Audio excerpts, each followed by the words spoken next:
आपके इंग्लिश का पेपर भाई टोटल 70 मार्क्स का आएगा, जिसमें 20 मार्क्स के आपके ऑब्जेक्टिव क्वेश्चंस आएंगे। अगर आपने क्लास को स्टार्टिंग से लगाकर एंड तक देखा, इस वीडियो को अगर आपने स्टार्टिंग से एंड तक देखा, तो 20 में से आप 18 नंबर कैसे लाओगे इस वीडियो में मैं आपको बताने वाला हूं। इसके अलावा भाई 50 मार्क्स के ऑब्जेक्टिव क्वेश्चंस आते हैं और 50 में 40 से ज्यादा नंबर आप ला सकते हो।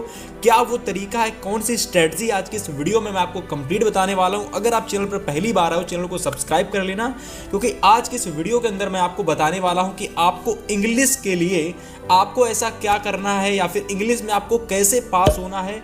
अगर आप चाहते हो कि आपके पास बहुत कम समय बचा हुआ है और इस समय में आप इंग्लिश की तैयारी कैसे करना चाहते हो, तो इस वीडियो को आप प्रॉपर देख लेना। इस वीडियो के अंदर मैंने बताया अगर आपके पास 2 दिन है, 5 दिन है, 10 दिन है, 15 दिन है या फिर 20 दिन भी अगर आपके बोर्ड पेपर के बचे हुए हैं, तो अगर आपने इस वीडियो को प्यारे साथी एकदम स्टार्टिंग से लगाकर एंड तक देखा, तो आज की इस वीडियो के अंदर मैं आपको कंप्लीट बताने वाला हूं कि 20 नंबर के जो ऑब्जेक्टिव क्वेश्चंस होते हैं इसमें आपको क्या करके आना है, ठीक है। इसके अलावा 50 नंबर के जो डिस्क्रिप्टिव क्वेश्चंस आते हैं इसमें आपको क्या क्या करना है। और अगर आपने इस वीडियो को भाई साहब अंत तक देखा, तो इस वीडियो में मैं आपके लिए एक सरप्राइज भी लेकर के आया हूं। और वह छात्र जो कि बोर्ड को लेकर बहुत ज़्यादा डरे हुए हैं, जिनको डर लग रहा है बोर्ड एग्जाम से, तो भाई साहब आपको डर को समाप्त करने के लिए, आपके इस अंदर के डर को समाप्त करने के लिए हमने एक सरप्राइज आपके लिए रखा है। प्यारे साथी, इस वीडियो को अगर आपने कंप्लीट देख लिया तो आज की इस वीडियो के अंदर आपको इंग्लिश के पेपर से रिलेटेड कोई भी डाउट आपका नहीं रहने वाला है।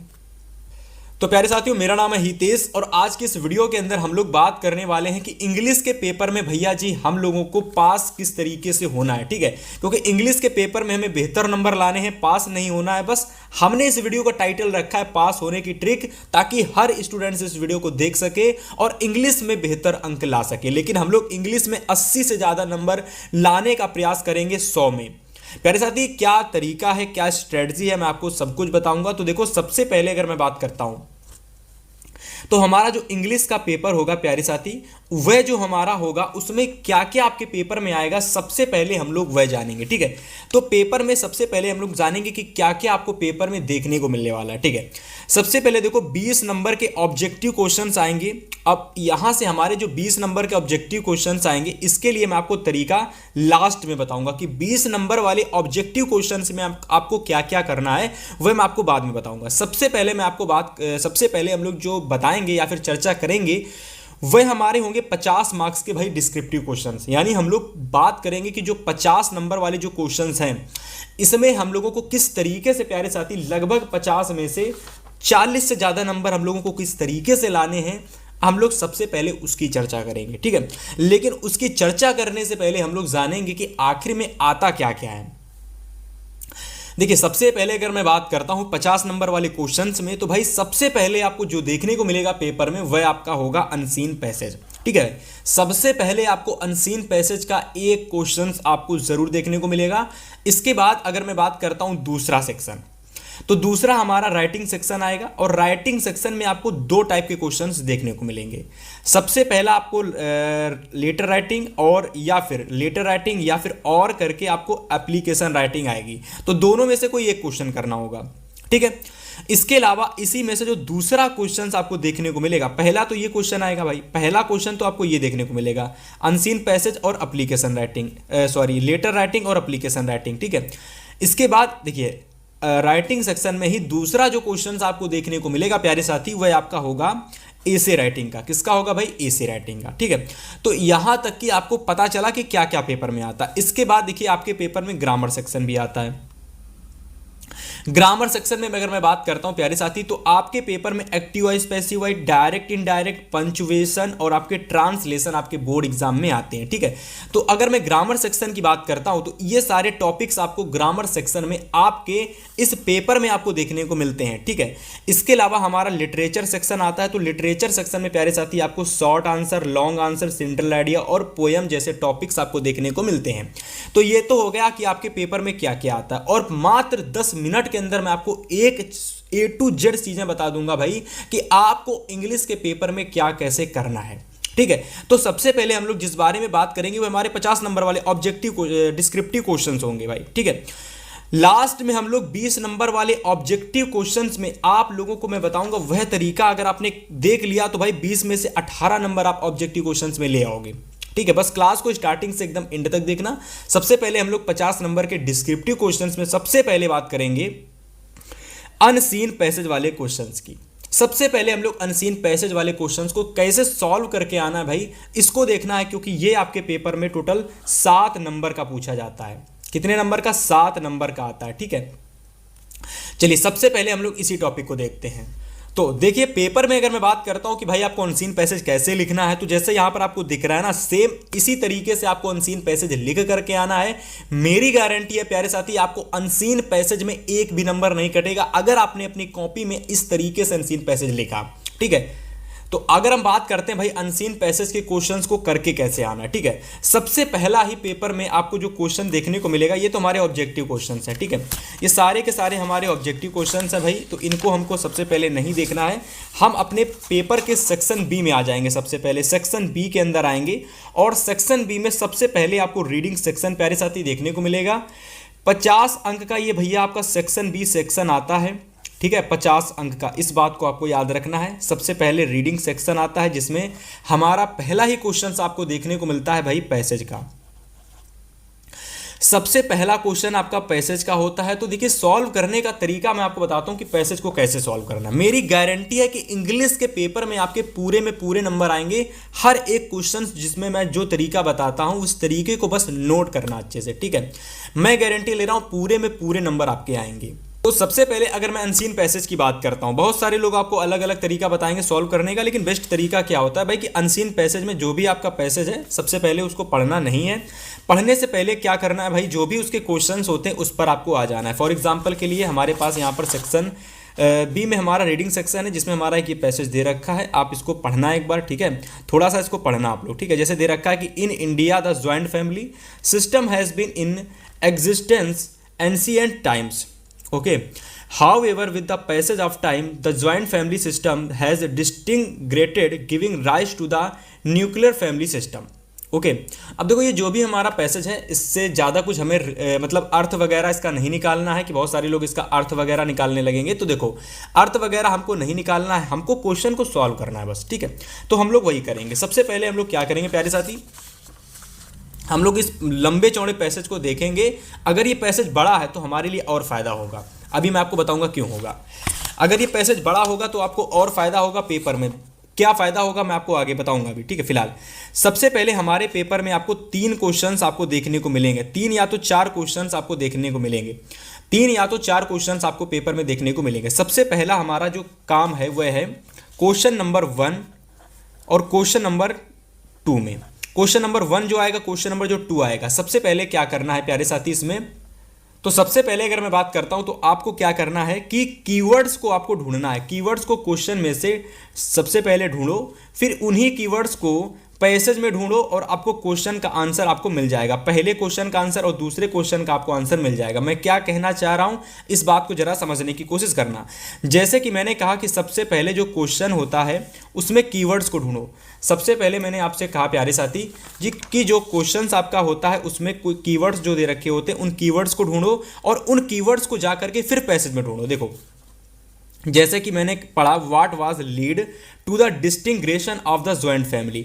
अब मुझे यहाँ पर एक कीवर्ड मिल गया डिस्टिंग्रेशन। ठीक है, टू द डिस्टिंग्रेशन। अब दूसरा कीवर्ड मुझे मिल गया द ज्वाइंट फैमिली। अब इन दोनों ही कीवर्ड्स को जा करके मैं क्या करूंगा प्यारे साथी, मैं इस पैसेज में वापस आ जाऊंगा और इन दोनों कीवर्ड्स को ढूंढूंगा मैं। ठीक है, ज्वाइंट फैमिली और डिस्टिंग्रेशन का, जैसा कि आपने थोड़ा सा स्टार्टिंग में पढ़ा था तो आपको स्टार्टिंग में ही पता चल रहा होगा कि हमारा डिस्टिंग्रेशन आ रहा था। जैसे कि यहाँ पर देखो, डिस्टिंग्रेटेड हमारा जो कीवर्ड है वह मिल गया। ठीक है, इसके अलावा ज्वाइंट फैमिली हमारा कीवर्ड मिल गया। बस कीवर्ड मिलते ही आपको अपना आंसर वहीं से स्टार्ट कर देना है। कहाँ से स्टार्ट करोगे, तो स्टार्ट करोगे यहाँ से, the joint family system has disintegrated giving rise to the nuclear family system.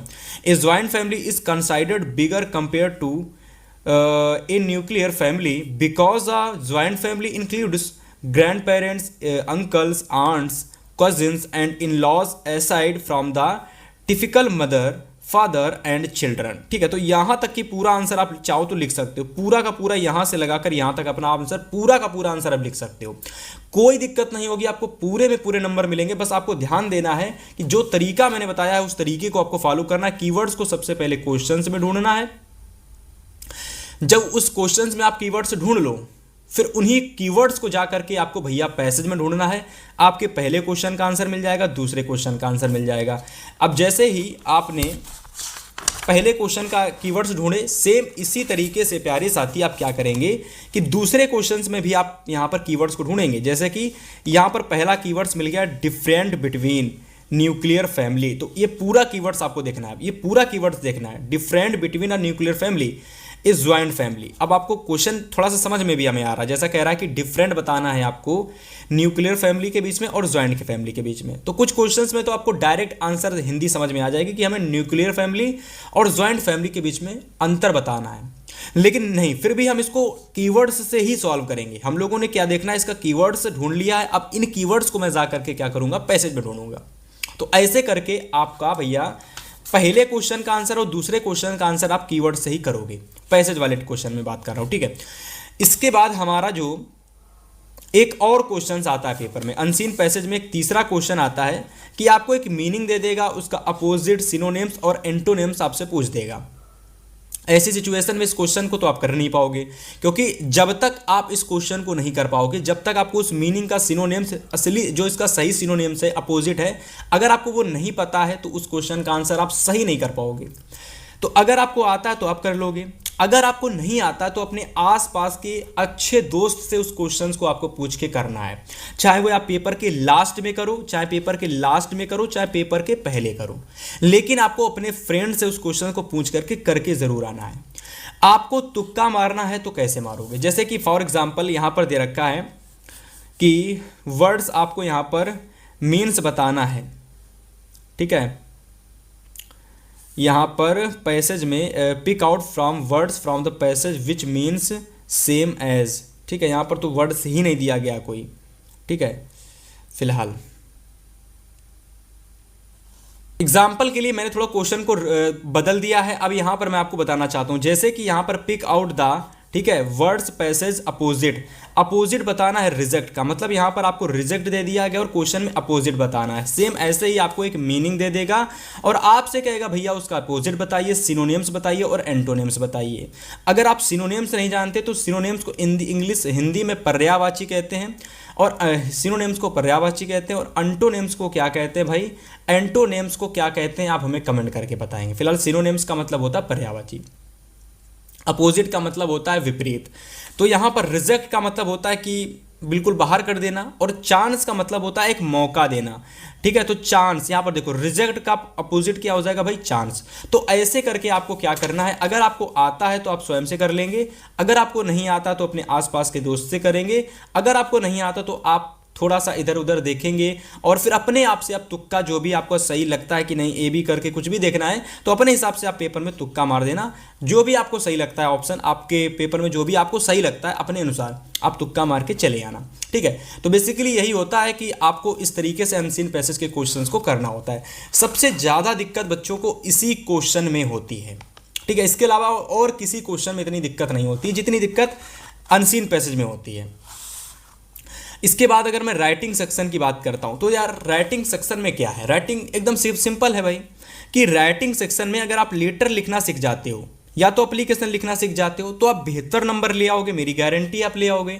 तो देखो यार, अगर आपको लेटर लिखना नहीं आता है तो मेरी बात ध्यान से सुनो, लेटर को क्या करना है भाई, आपको केवल लिखना आना चाहिए, लेटर हो या फिर एप्लीकेशन हो भाई, या फिर आपका लेटर हो, आपको केवल क्या आना चाहिए, आपको केवल लिखना आना चाहिए कि किस तरीके से इसको हम लिख सकते हैं, केवल वह लिखना आना चाहिए आपको। तो चलिए मैं आपको बताता हूं। और हाँ, इससे ज़्यादा इंपॉर्टेंट चीज़ कि दोनों में से भैया जी करना क्या है, तो मेरे हिसाब से एप्लीकेशन आप पेपर में करके आना प्यारे साथी, आप लोगों को यहाँ से फुल मार्क्स मिलेंगे, ये मेरी आपसे गारंटी है, हितेश भैया की गारंटी है। तो आप एप्लीकेशन करके आओगे, ठीक है। तो चलो यहाँ पर मैं आपको दिखाता हूँ कि एप्लीकेशन कैसे करना है, और अगर आपने केवल एप्लीकेशन को देख लिया और उस हिसाब से अगर आपने देखा और जिस तरीके से मैं बताता हूँ अगर आपने उस तरीके को अप्लाई किया तो आप एप्लीकेशन में फुल मार्क्स लेकर के आने वाले हो, ठीक है। चलो मैं आपको दिखाता हूँ। यहाँ पर देखो, सबसे पहले एप्लीकेशन लिखने का जो तरीका है वह समझो। आपको क्या करना है कि जिस भी टॉपिक पर एप्लीकेशन लिख रहे हो, आपको सबसे पहले सब्जेक्ट मोस्ट इंपॉर्टेंट ध्यान देना है कि आपको सब्जेक्ट ज़रूर लिख करके आना है। इसके अलावा जिस भर भी एप्लीकेशन बोली जा रही हो, जैसे कि अगर आपके प्रिंसिपल पर एप्लीकेशन है तो आप प्रिंसिपल पर लिखोगे, गेम्स टीचर पर है तो गेम्स टीचर पर लिखोगे, ठीक है। तो देखो, to the principal to the games teacher, आ गया समझ में। इसके बाद जो भी आपके कॉलेज का नेम है, कॉलेज का नेम डाल दोगे। कॉलेज का नेम जहां पर भी पड़ता है तो उसका यहाँ पर ब्रैकेट के अंदर आप उसका जो भी आपका डिस्ट्रिक्ट लगता है उस डिस्ट्रिक्ट को ब्रैकेट के अंदर डाल दोगे। Example, to the games teacher to the principal. अब यहाँ पर देखो, टू द, इस गेम्स टीचर की जगह आप यहाँ पर प्रिंसिपल का भी इस्तेमाल कर सकते हो, प्रिंसिपल का भी आप इस्तेमाल कर सकते हो, ओके। तो to the principal GPRD inter college Srinagar Prayagraj, ठीक है। तो यहां से क्या आपको समझ में आया कि भाई हमको फॉर्मेट पता होना चाहिए एप्लीकेशन को कैसे लिखना है, ठीक है। सब्जेक्ट आप लिख दोगे जिस भी टॉपिक पर आपका एप्लीकेशन पूछा गया है। जैसे ये आपके रेगुलर इवनिंग गेम्स पर, यानी अरेंज द, मतलब कि आपके स्कूल में गेम्स होते हैं तो उसको रेगुलर चलाने के लिए, यहाँ पे रेगुलर करने के लिए आपको एक एप्लीकेशन लिखना है। तो यहाँ सब्जेक्ट हमने लिख दिया डायरेक्ट, जो भी क्वेश्चन में आएगा वही सब्जेक्ट लिख देंगे, request for arranging regular evening games, बस इतना कर दोगे। इसके बाद आ जाता है भाई आपको आगे का पोर्शन कि आगे आपको क्या करना है। इसके बाद आप स्टार्टिंग से पीजी क्लास से पढ़ते चले आ रहे हो, वही चीज़ कि respected sir, I am writing the application, तो ये सारी चीज़ें आप लिख सकते हो। इसके अलावा एक बहुत सिंपल सी एप्लीकेशन यहाँ पर लिखी हुई है, मैं आपको वह भी दिखाता हूँ, है ना। एक सिंपल सी एप्लीकेशन है, ये देखो, ये भी देखो, इसको आप स्क्रीनशॉट कर लो। ये बिल्कुल आसान सी एप्लीकेशन है। बोर्ड एग्जाम में ऐसे लिख के आओगे ना तो आप लोगों को एप्लीकेशन में 4 आउट ऑफ 4, यहाँ देखो 4 आउट ऑफ 4 मार्क्स मिले भी हैं। तो आपको 4 आउट ऑफ 4 मार्क्स मिलेंगे अगर आप ऐसे एप्लीकेशन लिखते हो।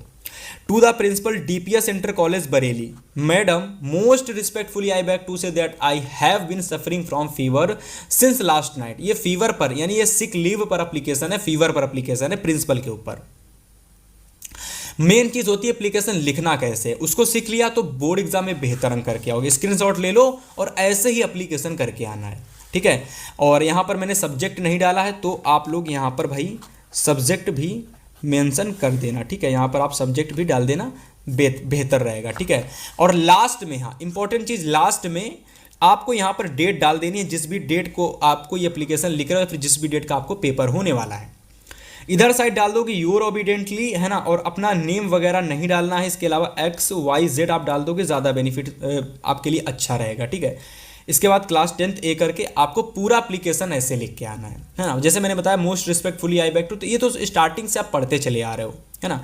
कुल मिलाकर के जो आप यहाँ से यहाँ तक लिखते हुए अपनी आप जो भी आपकी समस्या होती है, ठीक है, जो भी आपकी समस्या होती है आप वह बताते हो। और इसके बाद में आई देयरफॉर से जो आप लिखना प्रारंभ करते हो वह आप वो चीज़ लिखते हो जो आप उनसे चाहते हो। कि आप उनसे क्या चाहते हो भाई, आप उनसे चाहते हो कि मुझे आप छुट्टी प्रदान करो, तो I therefore request you to grant me leave for absence from 12 October 2026 to 14 October 2026। I shall be highly oblige to your act of kindness. ऐसे करके आपको यहाँ पर एप्लीकेशन प्यारे साथी लिखना है, ठीक है। चलिए, इसके बाद अगर मैं बात करता हूँ आपको राइटिंग सेक्शन में, एप्लीकेशन हो गया, लेटर में से दोनों चीज़ हो गई। अब आपके पेपर में क्या आएगा भाई, तीसरे नंबर पर जो आपको देखने को मिलेगा, तीसरे नंबर पर जो आपको देखने को मिलेगा वह होगा राइट द पैराग्राफ। अब देखो यहाँ पर पैराग्राफ का मतलब है भाई यहाँ पर डिस्क्रिप्टिव पैराग्राफ आपके पेपर में आता है, डिस्क्रिप्टिव पैराग्राफ, ठीक है। तो अगर मैं डिस्क्रिप्टिव पैराग्राफ की बात करता हूं तो बड़े ही ध्यान से सुनना मेरी बात कि भाई डिस्क्रिप्टिव पैराग्राफ में भी वही चीज़ होती है कि आपको इसको लिखना सीख लेना है कि कैसे मुझे डिस्क्रिप्टिव पैराग्राफ लिखना है, ठीक है। तो चलो मैं यहाँ पर दिखाता हूँ कि कैसे आपको लिखना है। देखो, जैसे कि मान लो ये पैराग्राफ है, ठीक है, ध्यान से एकदम वीडियो को देखना, इससे बाहर कुछ भी आपको इंग्लिश से रिलेटेड डाउट नहीं होगा, सब कुछ मैं यहीं पर कवर करा दूंगा। देखो, जैसे कि यहाँ पर आप लोगों का ये पैराग्राफ है, ठीक है, ये आपका क्या है भाई, ये आपका पैराग्राफ है, ठीक है। तो पैराग्राफ करने का तरीका क्या होता है, एकदम ध्यान से समझना। पैराग्राफ करने से सिंपल से आपको यहाँ पर सबसे पहले जो चीज़ ध्यान देनी है वह आपकी होनी चाहिए कि आपको पैराग्राफ जो है भाई, इसमें आपको राइटिंग बहुत ज़्यादा ध्यान देनी है भाई, राइटिंग का आपको बहुत ज़्यादा ध्यान देना है, ठीक है, पहली चीज़, ठीक है। दूसरी इंपॉर्टेंट चीज़ क्या है भाई, दूसरी इंपॉर्टेंट चीज़ है कि आपको हेडिंग बहुत अच्छे से बनानी है। हेडिंग आपको लगभग भाई 5 से 6 हेडिंग आपको बनानी ही बनानी है, ठीक है, पैराग्राफ में, ठीक है। और पैराग्राफ के अलावा एक और चीज़ बता देता हूँ कि भाई इसमें आपका आर्टिकल राइटिंग भी आती है ना, डिस्क्रिप्टिव पैराग्राफ भी आता है और आर्टिकल राइटिंग भी पूछा जाता है, लेकिन अधिकतर पेपर में आपको पैराग्राफ ही देखने को मिलेगा। इस पैराग्राफ को हम लोग बोलते हैं descriptive paragraph, descriptive paragraph, okay. तो राइटिंग का विशेष ध्यान देना है और आपको हेडिंग 5 से 6 बनानी ही बनानी है, इस चीज़ पर आपको ध्यान देना है। जैसे कि एग्जाम्पल के लिए यहाँ पर पैराग्राफ है, a visit to a historical place. अब देखो करने का तरीका समझो कि भैया इसमें क्या लिखना, क्या क्या है, ठीक है, लिखना कैसे है, लिखना कैसे है। तो लिखने के लिए मैं आपको बता देता हूं, देखो लिखने के लिए बिल्कुल सिंपल सा तरीका है भाई कि जितना हो सके आप सोचो, जितना हो सके सोचो कि मैं क्या लिख सकता हूं, जितना हो सके सोचो कि मैं क्या लिख सकता हूं, ठीक है। मतलब किसी भी टॉपिक पर अगर आप लिख रहे हो तो बस उसके बारे में सोचो कि मैं क्या लिख सकता हूँ, इसके बारे में पहला सिर्फ इंट्रोडक्शन दो। स्टार्टिंग में जो ये लिखा हुआ है भाई इतना, ये तो बस देखो यहाँ पर माना कि मैंने यहाँ पर इंट्रोडक्शन हेडिंग बना दी है, पर यहाँ पर भी आप लिखोगे और यहीं पर भी वही लिखोगे। मेनली कहने का मतलब स्टार्टिंग में जो आप लिखोगे वो थोड़ी जानकारी दोगे कि आखिर में वो चीज़ आखिर में है क्या, जिस भी टॉपिक पर आप लिख रहे हो डिस्क्रिप्टिव पैराग्राफ, आखिर में वो चीज़ है क्या। A visit to a historical place, अब a visit to historical place में मैं कुछ भी लिख सकता हूँ कि मैं हिस्टोरिकल प्लेस पर मैं अपने फैमिली के साथ जा रहा हूँ, मैं अपने बड़े भाई छोटे भाई के साथ जा रहा हूँ, वहाँ पर जाने से पहले हम लोगों ने बहुत सारी प्लानिंग की है। तो वकायदा जो भी चीज़ें होती हैं आप लिखोगे। इसके इंपॉर्टेंट चीज़ क्या है कि आपको राइटिंग पर ध्यान देना है और आपको हेडिंग पर ध्यान देना है, ठीक है। जो भी लिखना है अधिक से अधिक उसके बारे में सोचो स्टार्टिंग में। इसके बाद आप पहली हेडिंग बनाओगी इंट्रोडक्शन। ध्यान से सुनना एकदम, पहली हेडिंग आप इंट्रोडक्शन बनाओगे और इंट्रोडक्शन में क्या लिखा जाता है भाई, उसके बारे में जानकारी। और जिस भी टॉपिक पर डिस्क्रिप्टिव पैराग्राफ या फिर कुछ भी लिख रहे हो, हमेशा ध्यान दो उसके बारे में आपको जानकारी होनी चाहिए, जानकारी होनी चाहिए। तो हमेशा ध्यान देना कि जो भी कुछ पूछा जा रहा हो उसके बारे में आप थोड़ा सा याद करना। अपने लाइफ में आपने कभी ना कभी उसके बारे में ज़रूर पढ़ा होगा, बस जो भी उसके बारे में पढ़ा है वो सब कुछ आपको लिख देना है बना करके, ठीक है। इंट्रोडक्शन हेडिंग बनाओगे कंपलसरी है, ठीक है। इसके बारे में मतलब 5 तो हेडिंग बनानी, इतना लिखना है हर एक आपको हेडिंग के अंदर, है ना। तो आप जैसे कि प्लेस ऑफ हिस्टोरिकल इंपॉर्टेंस, ठीक है, तो इस तरीके से आप हेडिंग्स वगैरह बना सकते हो। इंपॉर्टेंस से रिलेटेड हेडिंग बना सकते हो। बैकग्राउंड से रिलेटेड मतलब उसका बैकग्राउंड क्या है, वह चीज़ किस चीज़ से रिलेटेड है, तो बैकग्राउंड से रिलेटेड एक हेडिंग बना सकते हो पेपर में, ठीक है। तो बस यही है। और अंत में आप लोगों को कंक्लूजन वाली हेडिंग ज़रूर बना करके आनी है, ठीक है। अंत में एक हेडिंग आप ज़रूर बनाएंगे कंक्लूजन वाली, ठीक है। तो वो यहाँ पर हालांकि नहीं दे रखी है, कोई बात नहीं। तो ये हो गया आपका राइटिंग सेक्शन, ठीक है। जैसे कि मैंने आपको बताया था भाई कि राइटिंग सेक्शन में आपका क्या क्या आता है। जैसे कि मैंने आपको बताया था कि राइटिंग सेक्शन में आपका अनसीन पैसेज आता है, राइटिंग सेक्शन में एप्लीकेशन लेटर आता है, राइटिंग सेक्शन एसे राइटिंग आती है। तो एसे राइटिंग में हमने डिस्क्रिप्टिव पैराग्राफ को देखा, ठीक है। अब देखो ग्रामर सेक्शन आता है आपके पेपर में। अगर मैं ग्रामर सेक्शन की बात करता हूं भाई, तो यार ग्रामर सेक्शन में एक्टिव वॉइस आता है, डायरेक्ट इनडायरेक्ट आता है, पंचुएशन आती है, ट्रांसलेशन आता है। हम लोगों को यहाँ पर पता है क्या करना है। एक्टिव वॉइस और डायरेक्ट इनडायरेक्ट को करने के लिए हम बहुत अच्छा तरीका मैं आपको बता रहा हूँ। देखो ऐसा तरीका शायद ही आपको अभी तक किसी ने बताया होगा, ऐसा तरीका शायद ही आपको किसी ने बताया होगा। देखो जैसे कि यहाँ पर आपका डायरेक्ट है। अब देखो आपके पेपर में तो इनडायरेक्ट तो नहीं दिया होगा, ये तो मान लो सॉल्व है एक तरीके से, यहाँ पर सॉल्व दे रखा है, पर आपके पेपर में इनडायरेक्ट सॉल्व नहीं दिया होगा। आपको देखो सबसे पहले डायरेक्ट पढ़ना है। डायरेक्ट को आप थोड़ा सा पढ़ेंगे, ठीक है। पढ़ने के बाद में आप क्या करोगे, अगर आपको ये आता है तो आप कर लोगे, है ना। मेरी बात बहुत ध्यान से सुनना। अगर आपको ये आता है तो आप डायरेक्ट इनडायरेक्ट को बहुत ध्यान से सुनना मेरी बात, ठीक है। अगर आपको ये आता है तो डायरेक्ट इनडायरेक्ट आप स्वयं से कर दोगे भाई, स्वयं से आप कर दोगे। वरना मैं तो क्या करता हूं भाई, मैं तो क्या कहता हूं, मेरे हिसाब से अगर चलना चाहते हो तो भाई जैसे एक्टिव वाइज पैसिव वाइज हो गया, अगर आपने इसमें थोड़ी सी भी गलती की ना तो आपके पूरे नंबर कट जाएंगे। सेम वही सिचुएशन आपकी डायरेक्ट इनडायरेक्ट में है और वही एक्टिव वाइज पैसिव वाइज में है। लेकिन प्यारे साथी ये हमारे 2 नंबर के क्वेश्चंस आते हैं तो इसको मैं छोड़ना भी नहीं चाहता हूं।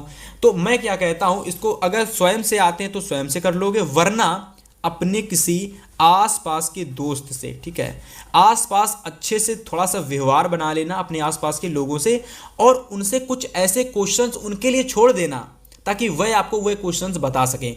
ज़्यादा उनसे इधर उधर के कोई क्वेश्चंस ना पूछना, केवल वही क्वेश्चंस पूछना जो आपसे बने ना। जैसे कि एक डायरेक्ट इनडायरेक्ट वाला क्वेश्चंस हो गया और एक एक्टिव पैसिवाइज वाला क्वेश्चन हो गया, ठीक है। तो ये दोनों क्वेश्चंस आप उनसे पूछकर करोगे अगर आपको स्वयं से नहीं आते हैं तो, है ना। अगर आपको मान लीजिए अगर आपको बिल्कुल भी नहीं पता, मिल ही नहीं रहे किसी से, तो करोगे क्या। तो ध्यान से सुनो, आपको क्या करना कि पूरा का पूरा क्वेश्चन उतार देना है, पूरा का पूरा क्वेश्चन उतार देना है। बस इस कॉमा इन्वर्टेड कॉमा की जगह मेरे प्यारे साथी आप लोगों को दैट का इस्तेमाल करके चले आना है, दैट का इस्तेमाल करके चले आना है। कॉमा इन्वर्टेड कॉमा को इसको हटा देना है और इसके स्थान पर दैट का या तो भाई इफ का इस्तेमाल करके चले आना है, बस, ठीक है। इतना कर देना है ना। एग्जामिनर को नंबर देना होगा, वो आपको दे देगा। ये हमने बताया आपको डायरेक्ट और इनडायरेक्ट में, ठीक है। एक्टिव वाइज पैसिव वाइज में क्या है, तो एक्टिव वाइज पैसिव वाइज में देखो क्या है कि इसको आपको क्या करना होता है, इसको जैसे कि आपको बिल्कुल अपोजिट बनाना होता है। अपोजिट किसको भाई, एक्टिव वाइज और पैसिव वाइज को। तो आपको सब्जेक्ट को भाई ऑब्जेक्ट में बना देना है, ठीक है। एकदम सिंपल बता रहा हूं, सब्जेक्ट को ऑब्जेक्ट बना देना है। देखो वरना अपने आसपास के दोस्तों से कर लेना, अगर स्वयं से आता स्वयं से कर लेना, अगर कुछ भी नहीं मिलता है तो सब्जेक्ट को ऑब्जेक्ट बना देना और बाकी सारी चीजें आपको वैसी की वैसी रहने देनी है। नंबर आपको एक एक नंबर तो दोनों में मिल ही जाएगा, ठीक है।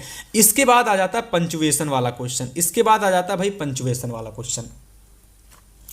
अगर मैं पंचुएशन वाले क्वेश्चंस की बात करता हूं तो यार देखो इसमें क्या होता है कि आपको एक सेंटेंस दिया रहता है ना, और इसको आपको पूरी तरीके से पूर्णता करना होता है। जैसे कि ही सेड टू मी, अब मी के बाद कॉमा इन्वर्टेड कॉमा लगाना है ना।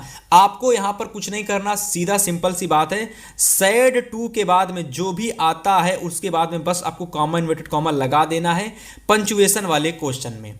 जैसे कि सेड टू मी आया, सेड टू मी के बाद कॉमा इन्वर्टेड कॉमा स्टार्ट कर दोगे और ये कॉमा इन्वर्टेड कॉमा स्टार्ट हो जाएगा और समाप्त होगा जाकर के आपके आई के बाद में। देखो आई के बाद में जैसे यहाँ पर वीक, सॉरी आई नहीं है, ये वीक दे रखा है ना, तो वीक के बाद में कॉमा इन्वर्टेड कॉमा बंद कर दोगे। अब जैसे कि यहाँ पर विल पहले दे रखा है तो भाई ये प्रश्नवाचक चिन्ह है, यहाँ पर तो लगा ही नहीं है तो इसमें प्रश्नवाचक चिन्ह भी मैं लगाऊंगा, ठीक है। अगर आपके पेपर में प्रश्नवाचक क्वेश्चन मार्क वाला सेंटेंस है, जैसे will you lend me, will you send me your book for a week, send me, ठीक है, send me your book for a week, तो आपको यहां पर क्या करना है भाई, आपको यहां पर विल अगर आया है तो भाई आप प्रश्नवाचक चिन्ह जरूर लगाओगे क्योंकि क्वेश्चन मार्क वाला चिन्ह हो जाता है, क्वेश्चन मार्क वाला सेंटेंस हो जाता है। इसके बाद आ जाता है ट्रांसलेशन वाला क्वेश्चन। ट्रांसलेशन टोटल 4 नंबर का आता है। तो आप लोगों को क्या करना है भाई कि ट्रांसलेशन को करने के लिए मैं तो सिर्फ इतना ही आपसे कहूंगा भाई कि आप लोगों को क्या करना है कि ज़्यादा से ज़्यादा कुछ मत करना। तो भाई एक वीडियो ज़रूर देख लेना, यूट्यूब से एक वीडियो ज़रूर देख लेना, ठीक है, यूट्यूब पर से एक वीडियो ज़रूर देख लेना, है ना, कि सेंटेंस कैसे बनाते हैं,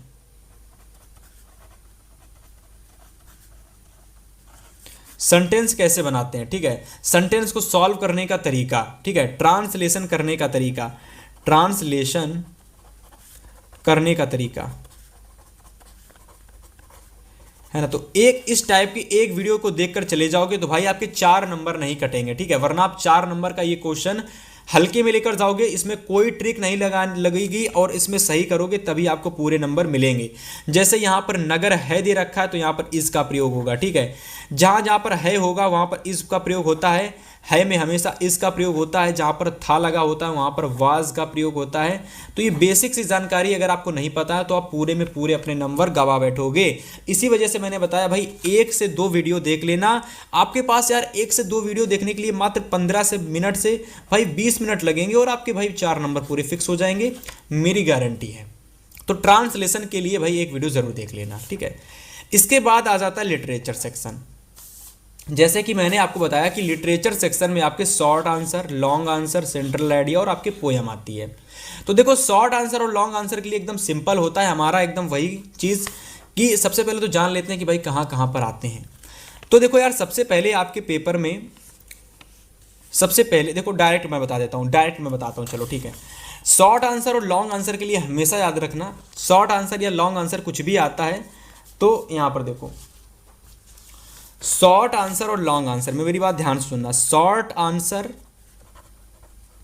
इससे बेहतर आपको वीडियो इंग्लिश की कोई नहीं मिलेगी। Short answer plus long answer, short answer plus long answer, इसको करने से पहले मतलब इसको पूरा करने के लिए, इसमें पूरे में पूरे फुल मार्क्स लाने के लिए, ठीक है, ये लगभग आपके पेपर में भाई 15 मार्क्स के आते हैं। जिसमें अगर मैं बात करता हूं तो भाई प्रोज के क्वेश्चंस आपको देखने को मिलते हैं, लॉन्ग आंसर शॉर्ट आंसर दोनों ही, और आपको सप्लीमेंट्री के देखने को मिलते हैं, ठीक है। तो आपको लगभग यहाँ से 15 मार्क्स के क्वेश्चंस देखने को मिलते हैं। तो अगर आप 15 या 16 मार्क्स के क्वेश्चंस, तो आपको कुछ नहीं करना, सिंपल से एक काम करना है। प्रोज और सप्लीमेंट्री के क्वेश्चंस को करने के लिए, इसके आंसर को करने के लिए और इसके आंसर को करने के लिए जब हम लॉन्ग आंसर करेंगे तो भैया उनको कितने वर्ड्स में करना है, देखो ध्यान से। लॉन्ग आंसर करने के लिए भाई मैं यहां पर दिखाता हूं आपको, ठीक है। लॉन्ग आंसर, एक मिनट, हाँ ओके, लॉन्ग आंसर करने के लिए आपको लगभग इतना करके आना है, ठीक है, इतना लगभग आधा पेज करके आना लॉन्ग आंसर, ठीक है।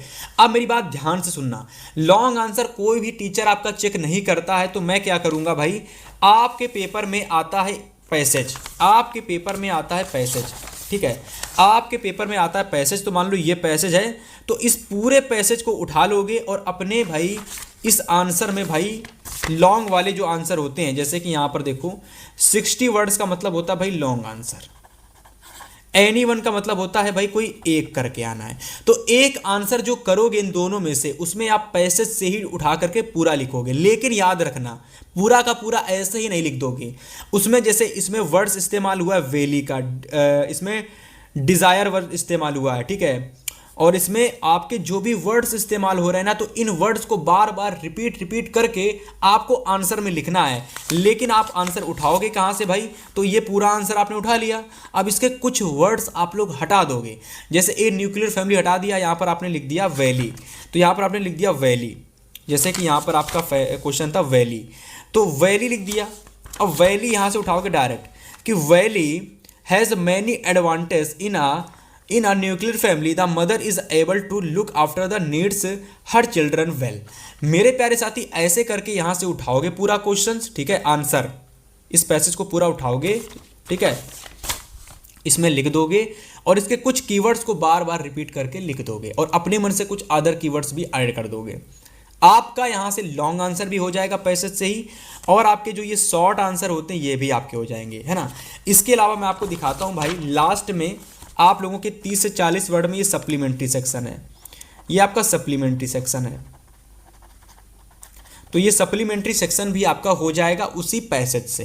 ये लॉन्ग आंसर है 4 नंबर वाला, तो ऐसे उसको भी कर लेना, अलग अलग पैसेज उठाना है भाई। और इसमें बस थोड़े से कीवर्ड्स जो होते हैं, भोली टीचर, तो भोली टीचर जो है ना, इस कीवर्ड्स को इस्तेमाल करना है उस पैसेज में, ठीक है। अब जैसे कि आप सप्लीमेंट्री का कर रहे हो तो कोई दूसरा पैसेज उठा लोगे, ठीक है, और ऐसे करके आप यहाँ पर अपने क्वेश्चन के लॉन्ग आंसर और शॉर्ट आंसर करके आओगे। इसके बाद आपके पेपर में आता है भाई सेंट्रल आइडिया और पोयम। देखो सेंट्रल आइडिया और पोयम कैसे करनी होती भाई, सिंपल है। देखो पोयम तो यार याद कर लेना, 4 लाइनों की पोयम, 4 लाइन की पोयम याद कर लेना भाई। देखो अगर आप ये नहीं याद करके जाओगे तो आपसे भाई आलसी इंसान कोई नहीं है। 4 लाइन की पोयम आप जरूर याद कर लेना, ठीक है, कोई भी याद कर लेना। और सेंट्रल आइडिया के लिए मैं आपको तरीका बताता हूं, उसको जरा समझ लेना। सेंट्रल आइडिया के लिए बहुत अच्छा तरीका है भाई, मैं आपको बताता हूं। सबसे पहले तो मैं आपको सेंट्रल आइडिया दिखा देता हूँ कैसा लिखा जाता है। ठीक है, तो पहले मैं दिखा देता हूँ सेंट्रल आइडिया कैसे लिखा जाता है। ठीक है, इसके बाद मैं आपको बताता हूँ। देखो सेंट्रल आइडिया मान लो यहाँ पर ये लिखा हुआ है। अब ये मान लो 4 से 5 लाइन का है, लेकिन आपको 4 से 5 लाइनों का नहीं, आपको लगभग 7 से 8 लाइनों का सेंट्रल आइडिया लिख के आना है। कितने का? 7 से 8 लाइनों का सेंट्रल आइडिया लिख के आना है, जिसमें 2 चीज़ें आपको बहुत इंपॉर्टेंट हैं, 2 से 3 चीज़ें। सबसे पहले भाई जो पोएट का नाम है वह आपको लिख देना है। ठीक है, पोएट का नाम अगर नहीं पता है तो कम से कम आप इतना कर देना कि आपको अपनी इंग्लिश की जो बुक है, इंग्लिश की बुक का नाम लिख देना। जो भी बुक आपकी है तो बुक का नाम याद करके ज़रूर जाना। ठीक है, और बुक का नाम याद कर लेना। इसके अलावा जो भी सेंट्रल आइडिया लिखा गया उसके पोएट का नाम अगर नहीं लिखना चाहते तो उसके पोयम का नाम तो एटलीस्ट याद करके ही चले जाना। ठीक है, कि ये आखिर सेंट्रल आइडिया किस पोयम से लिया गया है। ठीक है, तो जैसे कि ये जो पोयम है हमारी द ट्रीज, इसके जो पोएट हैं वो आपके हैं एड्रियंस रिच, तो एड्रियंस रिच का नाम लिख देना। ठीक है, और अगर आप नहीं चाहते तो हमने एक सेंट्रल आइडिया पर एक प्रॉपर वीडियो बनाकर रखा है कि आपको उस वीडियो को अगर आप देख लेते हो तो आप सेंट्रल आइडिया आसानी से बिना पढ़े करना सीख जाओगे। वह वीडियो हमारी 15 मिनट की है भाई, उसमें मैंने प्रॉपर बताया है कि आप सेंट्रल आइडिया किस तरीके से सीख सकते हो। ठीक है, तो आप लोग यहाँ पर ऐसे करके सेंट्रल आइडिया अपना सीख सकते हो। ठीक है, तो ये तो हो गई भाई साहब कि हमको भैया जी इस तरीके से करके आना है। लेकिन मैंने आपको स्टार्टिंग में बताया था कि भाई साहब ऐसे वह स्टूडेंट्स जो बोर्ड एग्जाम में जिनको बहुत डर लग रहा है उनके लिए हमने सरप्राइज भी रखा था। अब देखो ये सरप्राइज इस तरीके का है, जो लोग इसका वेट कर रहे हैं ना, मैं गारंटी दे रहा हूं कि अगर आपने इतनी वीडियो यहां तक देखी है तो यार इस सरप्राइज को सुन लेना, और अगर आपने इस सरप्राइज को फॉलो कर लिया प्यारे साथी, मैं गारंटी दे रहा हूं कि आपके इंग्लिश में सबसे बेहतर नंबर आएंगे।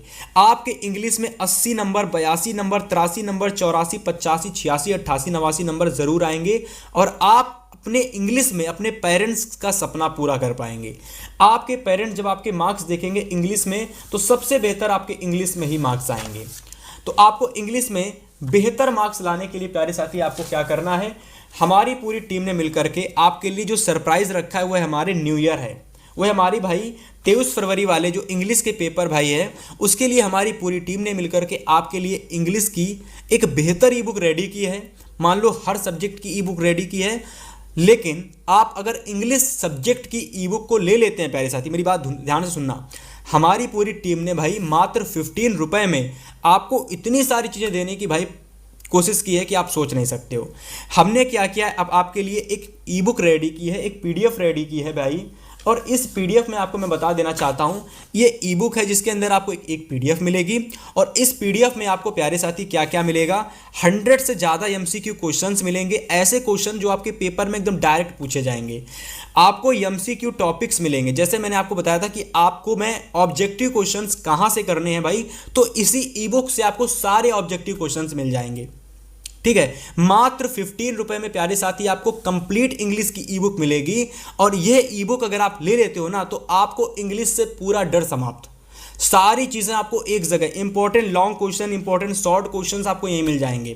ठीक है, आपको यहां पर भाई 10 से ज्यादा मॉडल पेपर मिलेंगे। अगर आपने केवल ये 10 से ज्यादा मॉडल पेपर देख लिए तो पूरा का पूरा पेपर ही लगभग आपको यहीं से मिल जाएगा। ठीक है, तो मात्र अगर आप 15 रुपए पे करके अपने भविष्य के बारे में, अपने पेरेंट्स के बारे में सोच रहे हो ना, तो भाई डेफिनेटली आप 80 से ज़्यादा नंबर लेकर के आओगे, क्योंकि 15 रुपए तो आप यूं ही उड़ा देते हो इधर उधर जा करके, लेकिन आज ये 15 रुपए आप अपनी पेरेंट्स के लिए दोगे, क्योंकि आपके पेरेंट्स आपके लिए चाहते हैं कि आप बेहतर अंक लेकर के आओ। ठीक है, तो जिसको भी ई बुक लेना है प्यारे साथी, आप सभी को मैं बता देता हूं कि इंग्लिश की ई बुक मात्र 15 रुपए में आपको पड़ेगी। डिस्क्रिप्शन में इसका आपको लिंक मिल जाएगा।